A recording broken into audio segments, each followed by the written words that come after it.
Excellency, the only language I can say here which is vernacular and which can be understood by my brothers and sisters here is Bokol, Konom, Tomon, Sogol, Sisit. But I cannot give a speech. Thank you very much.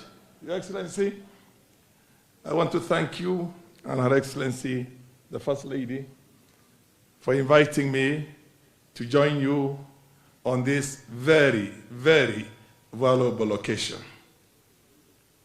Your Excellency, in my religion we say,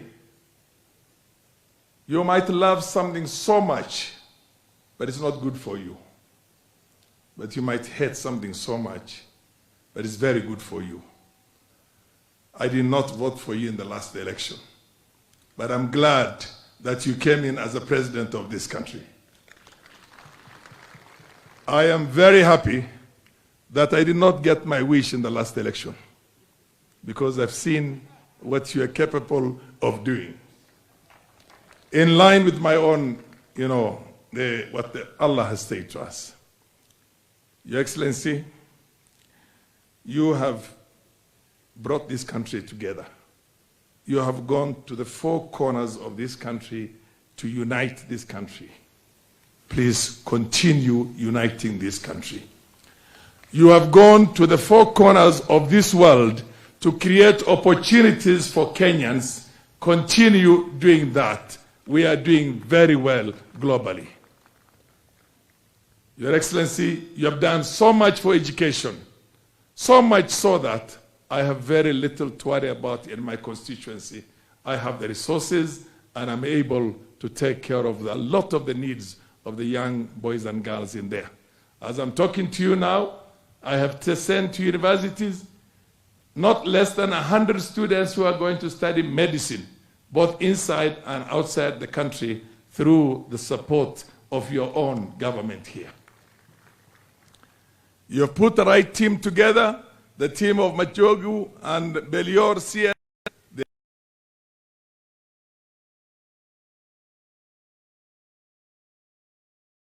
Complain, but now we have engaged one another and we're doing very well. Your Excellency, you took over the reins of this country when the economy of this country was in the ICU. Everybody knows that. Your predecessors literally robbed this country dry. Literally. Made the coffers of this country not only dry, but also put us into massive commitments, borrowed left, right, and center, and never used a lot of those resources for the development of this country. We have to call a spade a spade. That's a fact. Your Excellency, Kenyans have got to tighten their belts. If you want to get somewhere, you have to suffer a little bit. But I'm sure we are seeing light at the end of the tunnel within the shortest possible time. Otherwise, we were going to default in the payment of our own international global financial obligations. And if that happens, God forbid, it is very bad. Everything was going to come down crashing. But we are able to execute that very well, and you have done a fantastic job in the manner in which you have done that.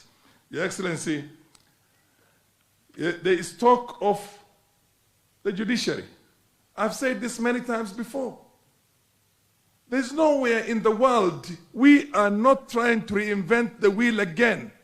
These things have been done. Have you ever heard a project in the USA where the court comes and says that the government cannot implement this? No.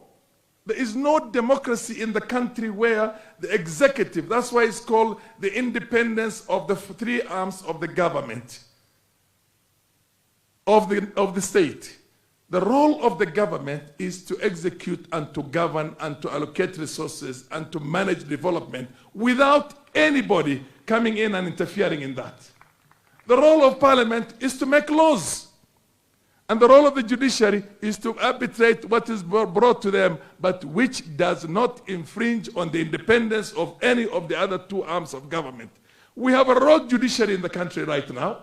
We need to get this right. I keep saying this all the time. We have to get right. Now you see the government allocates resources for this road, and the courts say, no, you can't allocate. There are orders. What kind of orders are those ones? There's no way in the world where democracy works like that. Have you ever seen in the UK when the government says this has to be done and the judiciary or the courts come in and say the government cannot do that? No, they can't. It's not allowed. So you have to say, to call a spade a spade. Parliament has got to exert its independence in legislation. The judiciary cannot come and tell Parliament what to do and what not to do. Your government, you are there to govern. You are there to allocate resources. You are there to bring development for the people of Kenya. You're only accountable to the people of Kenya. Nobody else. Nobody else. Your Excellency, thank you very much. You have reached out to us as the leadership from the North. We have had a meeting with you, more than 2 or 3 meetings with you now. And you are coming to our area and you have already initiated a lot of development.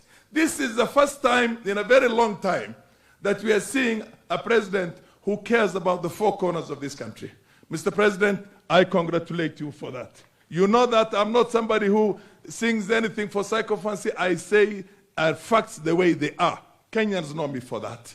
You have done a fantastic job in uniting this country. You went to Nyanza province, Luo Nyanza, initiated developments, even though your opponent, my good old friend, was from there. You went to our area, although we gave you very little votes, you have initiated a lot, and you are doing that in the 4 corners of this country. As we sit right now here, I can see you invited me from the north, there's Baya from the coast, there is Governor Baraza from Western, there is an MP from Kihungi is from Central, there is somebody from Eastern. I mean, what more did we want? We have seen, I have lived in this country for the longest, and I have seen when government used to belong to a small community only.